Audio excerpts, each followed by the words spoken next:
दिल जी मोहब्बत सा मदीने वाले घोट ते दरूद पाक पढ़।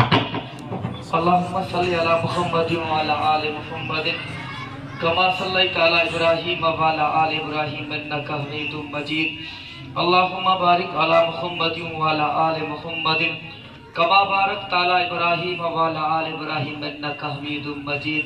रब से जा करोड़े एहसान थिया दिस्तार फजीलत जी कॉन्फ्रेंस नंढड़े प्रोग्राम में अल्लाह से अवां खे मुखे अचण जी तौफीक बख्शी आहे। बिरादर इस्लाम मोहतरम रियाज़ अहमद साहब सोलंकी जे हुकुम मुताबिक हाज़िर थियो आहियां ऐं माज़रत बि कयां थो, मुंहिंजी गाड़ी ख़राब थी वई हुई, वरी बि पहुतो अल्हम्दुलिल्लाह। जीअं त असांजा हिन जामिया मदनिया बस्ती लखण जा मोहतमिम उस्तादुल उलमा हज़रत मौलाना अब्दुल रहमान साहब लखण दावत बरकातू आलिया उहे भी इते मौजूद आहिनि। दिल घुरे थी अवां खे क़ुरान पाक जो शान ॿुधायां, उन खां पोइ जेकी साईं महिनत कराई आहे नियाज़ अहमद जी शान में शेर लिखियो। अवां जी दिल घुरे पई, ॾाढे चओ सुभान अल्लाह।